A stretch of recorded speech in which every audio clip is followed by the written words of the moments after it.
Au début de l'histoire, nous découvrons une prison située à Santiago. Cette prison est considérée comme l'une des plus sécurisées du pays. Des milliers de détenus dangereux y sont enfermés et, jusqu'à présent, personne n'a jamais réussi à s'en évader. La raison principale de cette sécurité est le directeur de la prison. C'est un homme extrêmement strict et cruel qui n'hésite pas à frapper violemment les prisonniers pour la moindre erreur. À cause de sa réputation, les détenus réfléchissent à 2 fois avant de commettre la moindre faute point.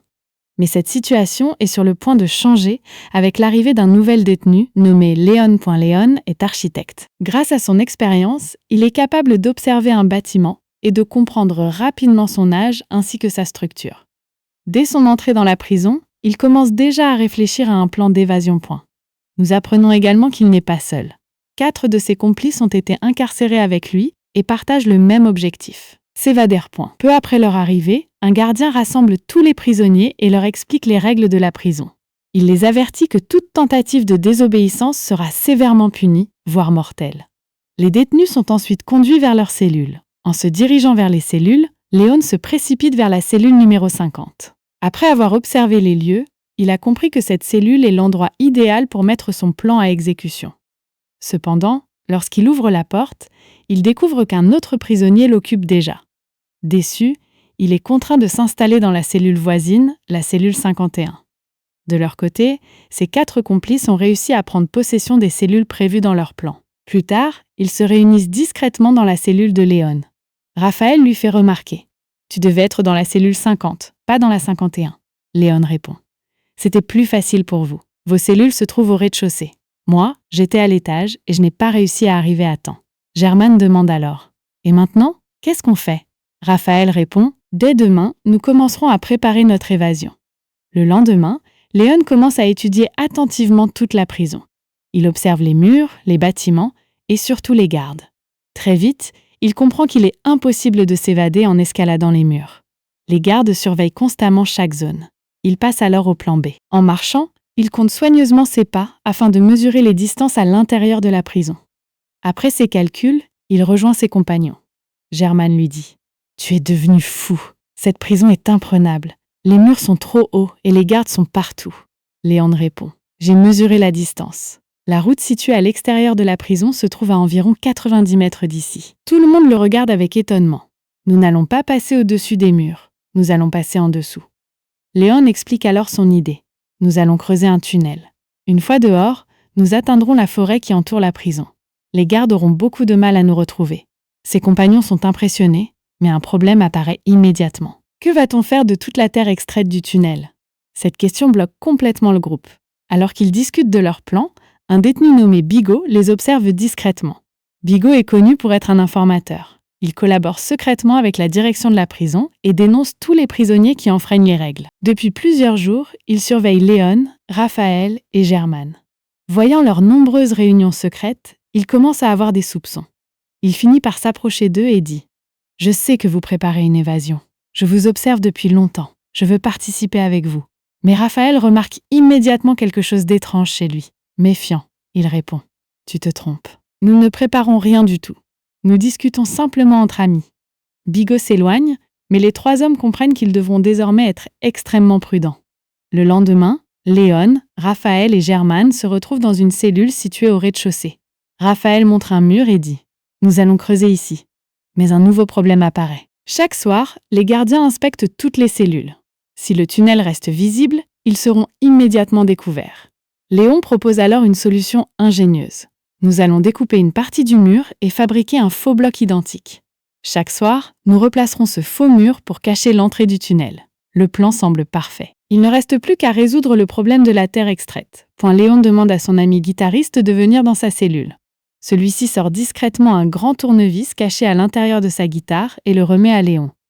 Léon commence alors à percer le plafond de la cellule. Comme cela fait beaucoup de bruit, le musicien se met à jouer de la guitare et à chanter afin de couvrir les sons des coups-points. Après plusieurs heures de travail, Léon réussit à ouvrir un trou dans le plafond-point. Lorsqu'il passe la tête à travers l'ouverture, il découvre un immense espace vide au-dessus des cellules points. En voyant cela, il est très heureux, car cet endroit est suffisamment grand pour cacher plus de 80 tonnes de terre provenant du futur tunnel point. Mais le temps presse point. Le soir approche et les gardiens vont bientôt commencer leur inspection quotidienne. Raphaël, inquiet, dit: Nous devons refermer ce trou immédiatement, Léon lui répond. Va vite me chercher des œufs. Raphaël, surpris et énervé, répond.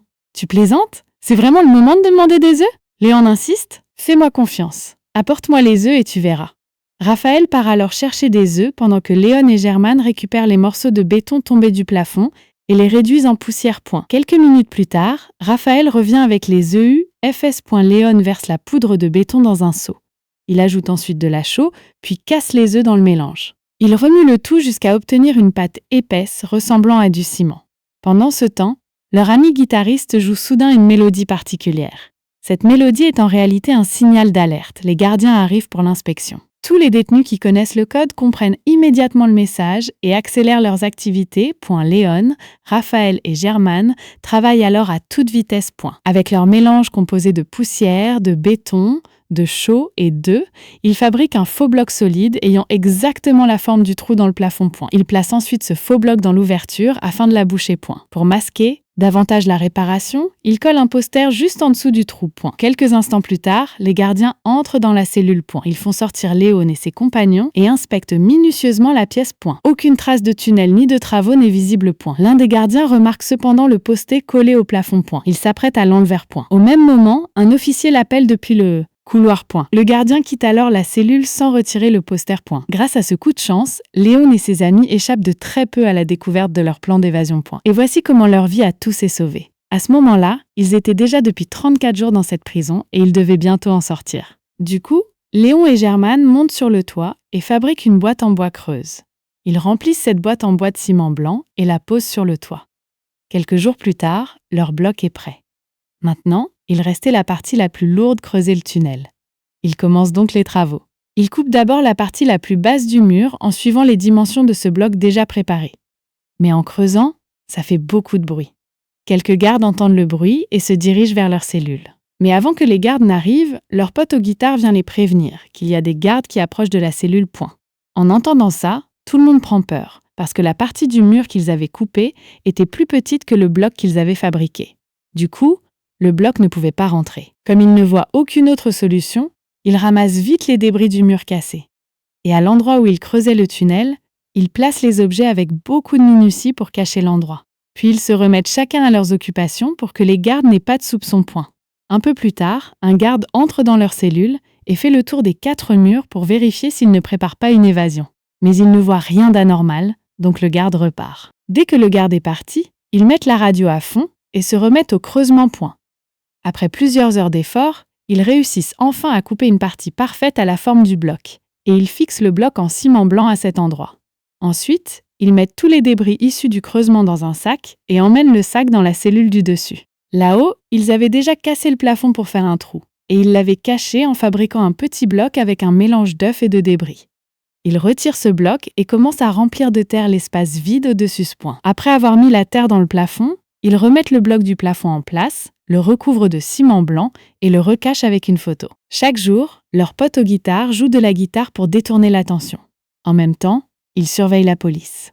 Et Léon, Raphaël et Germane creusent le tunnel dans la cellule du dessous. Et toute la terre qui sort du tunnel, ils la mettent dans différents sacs et la stockent de différentes façons dans le plafond de la cellule du dessus. C'est ainsi qu'ils mettent en place une routine pour toute la journée et pendant plusieurs jours, leur travail de creusement se poursuit avec beaucoup d'astuces. Mais un détenu nommé Oscar commence à se méfier d'eux parce qu'il les observe depuis plusieurs jours. Il voit qu'ils suivent chaque jour le même schéma, ils vont de la cellule du bas vers celle du haut. Et ils montent toujours avec un sac ou un seau à la main. En voyant tout ça, Oscar se met à douter d'eux, mais il ne dit rien à personne. Il se contente de les surveiller en silence. À ce moment-là, ils étaient déjà depuis 70 jours en prison. Et quand Léon mesure le tunnel, il se rend compte qu'en 70 jours, ils n'ont creusé que 5 mètres. En voyant ça, Léon est très découragé. Il comprend qu'à 5, ils n'arriveront jamais à finir ce tunnel. Il dit donc à ses camarades qu'ils ont besoin de plus d'hommes pour terminer le tunnel. Et si, à 5, ils continuent à cette vitesse pour sortir la terre, il leur faudra 5 ans pour finir le tunnel. Il faut donc creuser beaucoup plus vite.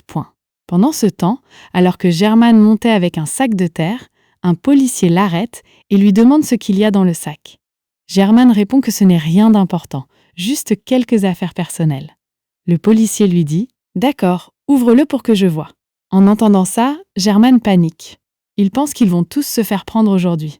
Mais quand il ouvre son sac, il y a des affaires à l'intérieur. En fait, Germain avait caché la terre en dessous et mis les affaires au-dessus.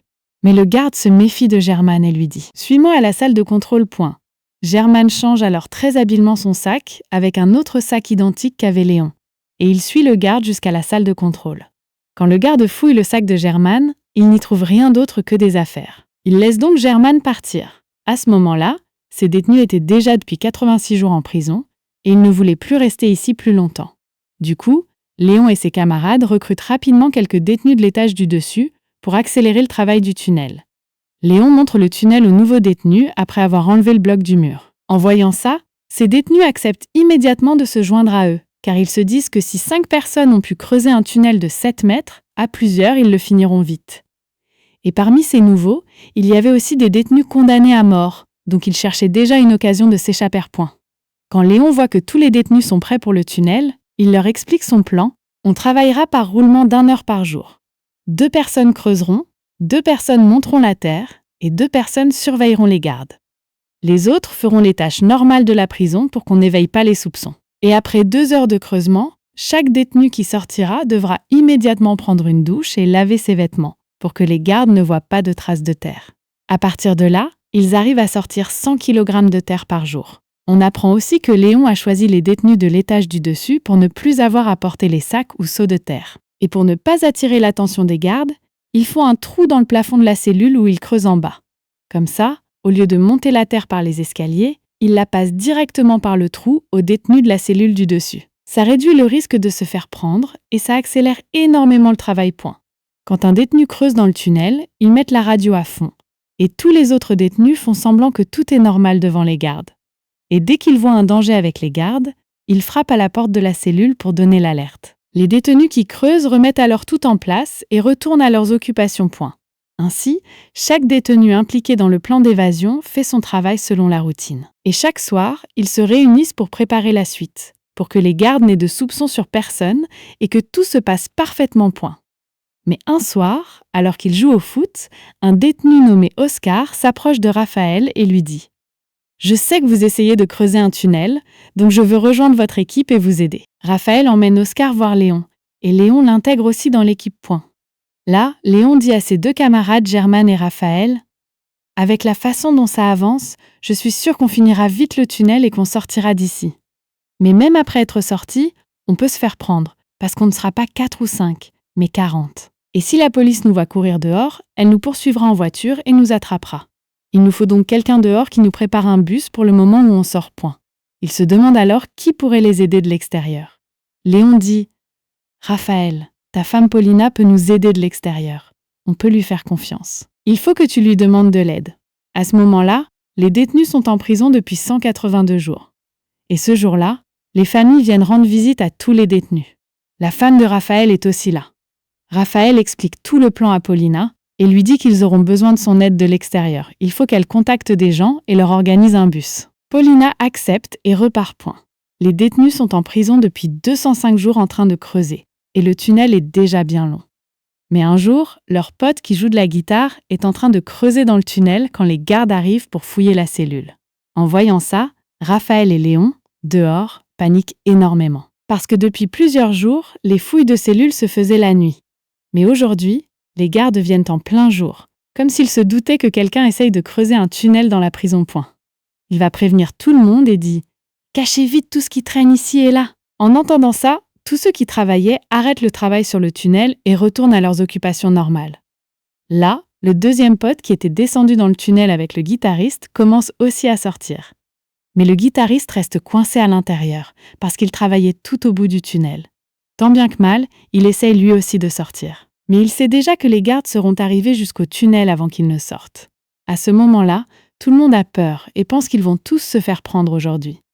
Mais Raphaël, avec sang-froid, rassemble tous les détenus et se met devant les gardes pour les empêcher d'avancer.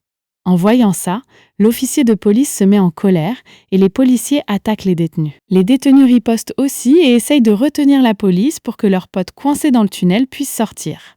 Pendant ce temps, on voit que leur pote guitariste est enfin sorti du tunnel. Il remet vite le bloc de ciment dans le tunnel.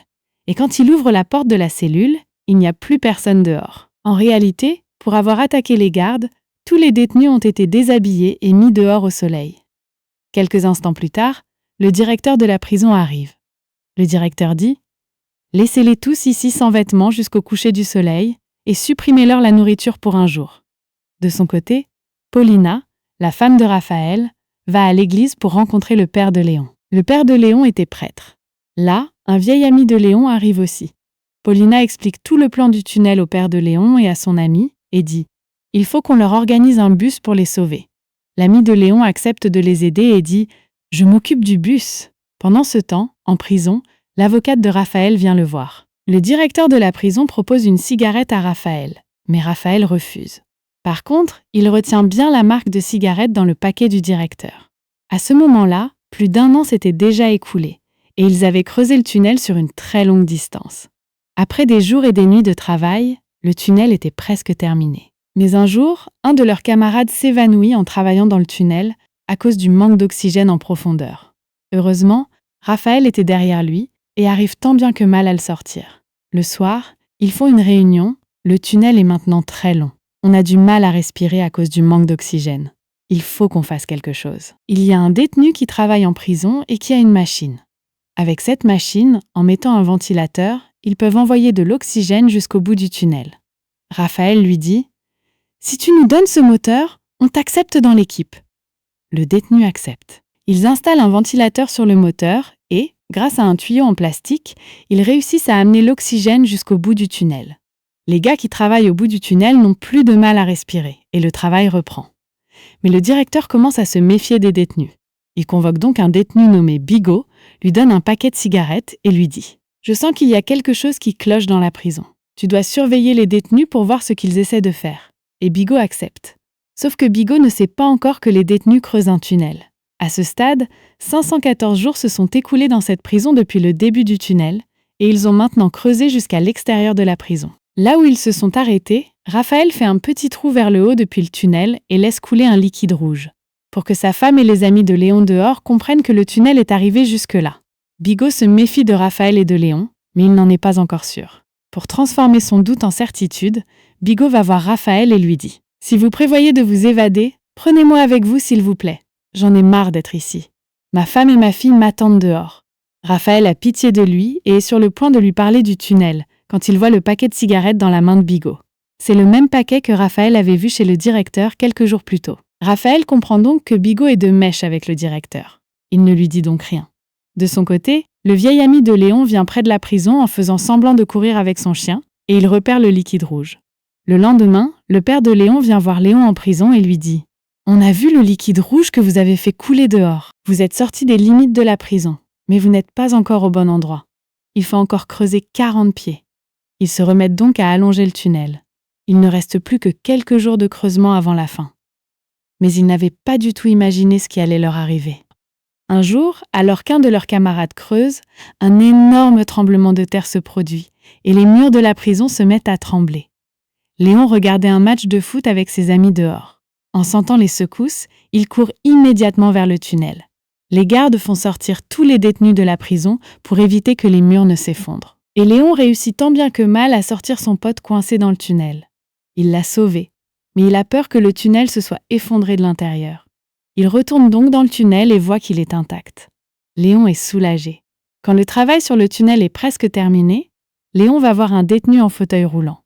Il lui dit « On va s'évader bientôt, je veux que tu viennes avec nous. » Mais l'homme en fauteuil répond « Partez le plus vite possible et ne vous inquiétez pas pour moi. Je ne pourrai pas venir avec vous. » Enfin, arrive le jour où ils doivent s'évader.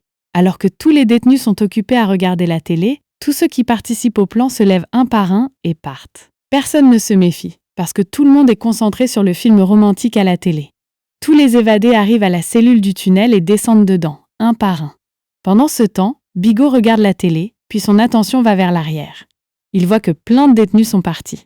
Il se méfie et va directement vers la cellule de Raphaël. En chemin, l'homme en fauteuil essaye de l'arrêter, mais Bigot le pousse et le fait tomber. Il arrive dans la cellule de Raphaël et découvre le tunnel. Oscar est aussi là. Il est le dernier détenu à sortir.